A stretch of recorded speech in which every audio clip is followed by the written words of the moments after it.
My dear friend, welcome to the session of wellness wonder and learning. आज हम जानेंगे कि दूषित हवा, पोल्यूटेड एयर से खुद को किस तरह से बचाया जाए।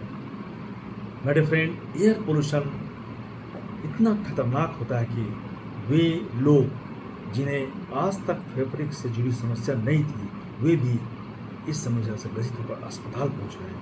ऐसे में आप अपने डाइट के जरिए फेफड़े को सुरक्षित रख सकते हैं और एयर पोल्यूशन यानी कि प्रदूषित हवा जो है वो सबसे ज़्यादा इफेक्ट करती है हमारे फेफड़े को।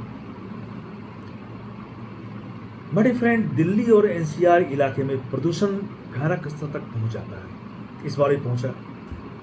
पूरी शहर की हवा धुंधली और खतरनाक स्मोक से भर जाता है। ये प्रदूषण न सिर्फ उन लोगों के लिए ज़्यादा खतरनाक साबित होता है जो रोजाना काम के लिए घर से बाहर जाते हैं, वर्कआउट करते हैं, बल्कि उनके लिए भी जो घर पर रहते हैं उन्हें भी शुद्ध हवा नहीं मिल पाती है। यह प्रदूषण इतना खतरनाक है कि वे लोग जिन्हें आज तक फेफड़े से जुड़ी समस्या नहीं थी वो भी अस्पताल पहुंच चुके हैं। ऐसे में हमें अपनी डाइट को किस तरह से चेंज करके हम फेफड़े को सुरक्षित रख सकते हैं, यह जानना काफ़ी आवश्यक है। माय डियर फ्रेंड, सबसे पहले पहला जो स्पाइस है जिसे हम डेली यूज़ भी करते हैं वो है हल्दी। हल्दी अपने एंटी इन्फ्लामेटरी गुणों के लिए जानी जाती है और इसका श्रेय इसमें मौजूद कंपाउंड करक्यूमिन को जाता है। यह फेफड़ों को जो पोल्यूटेड एयर से उनके जहरीले प्रभाव से बचाने में मदद करता है। वायु प्रदूषण के कारण होने वाली फेफड़े में जलन और खांसी से यह राहत दिलाता है। सो हल्दी और घी के मिश्रण को हमें सेवन करना चाहिए। बेहतर होगा कि हल्दी को गर्म दूध में मिलाकर रात में नियमित रूप से पिएं। अगर आप दिल्ली में रह रहे हैं तो भी और दिल्ली में नहीं रह रहे हैं तो भी, क्योंकि आज कहीं भी किसी भी शहर की हवा जो है वो शुद्ध नहीं है, पोल्यूटेड है। सभी जगह इंडस्ट्रीज़ हैं, सभी जगह गाड़ियाँ चल रही हैं, अंधाधुंध गाड़ियाँ चल रही है। इसके चलते जो एयर है वो जहरीले तत्वों से भर गया है। तो अगर आपको अपने फेफड़े को बचाना है तो दूध में हल्दी को मिलाकर और हल्का सा गर्म कर रात में नियमित रूप से पिएं। यह आपके फेफड़े की रक्षा करेगा। फ्लैक्स सीड, अलसी क्या है? इसमें ओमेगा 3 फैटी एसिड और फाइटोएस्ट्रोजन होते हैं। ओमेगा 3 फैटी एसिड आपके कार्डियोवास्कुलर सिस्टम की रक्षा करता है और स्मोक के प्रभाव को कम करने में सहायता करता है, जबकि फाइटोएस्ट्रोजन में एंटीऑक्सीडेंट गुण होते हैं जो फेफड़े में अस्थमा और अन्य एलर्जी प्रतिक्रियाओं के लक्षणों को कम करने में मदद करते हैं।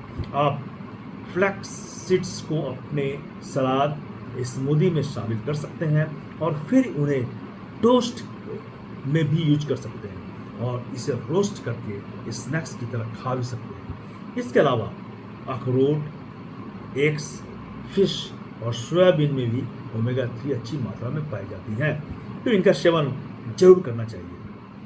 नेक्स्ट है पालक।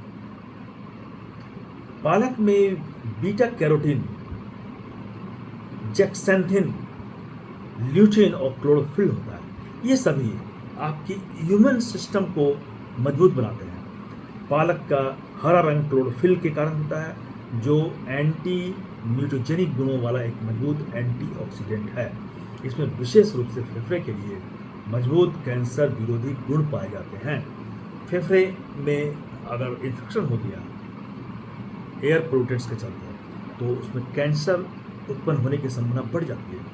तो पालक में एक विशेष बहुत स्ट्रॉन्ग एंटीऑक्सीडेंट है, एंटी म्यूटोजेनिक प्रॉपर्टी है इसमें, जो कैंसर उत्पन्न अगर हो भी रहा है तो उसे खत्म कर देंगे और कैंसर को उत्पन्न नहीं करेंगे। ब्रोकली, कई स्वास्थ्य विशेषज्ञों का मानना है कि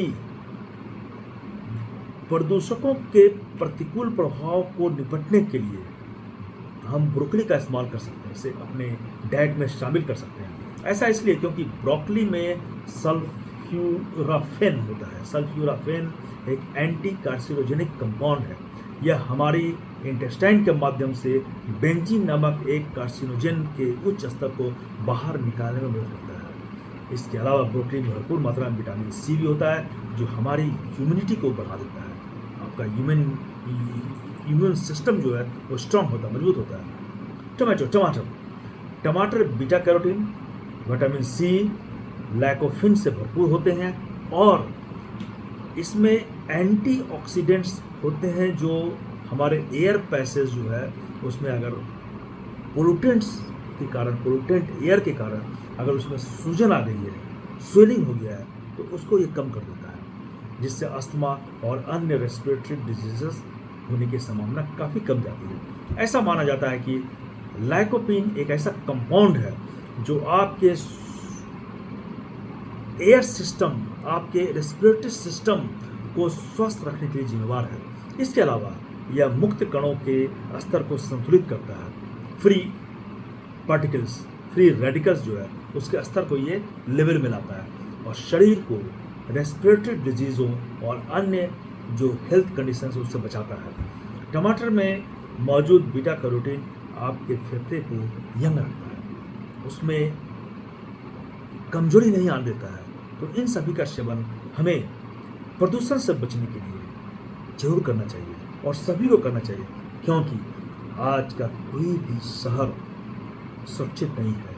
सभी जगह एयर पोल्यूटेंट्स हैं, उनमें पॉइजन है और ये सभी जो है हमारे इम्यून सिस्टम को, हमारे फेफड़े को कमज़ोर बनाते हैं और यहाँ तक कि फेफड़े का कैंसर भी होता है। तो इससे बचने के लिए इन सभी स्पाइसेस का यूज़ करना बहुत ही आवश्यक है। धन्यवाद।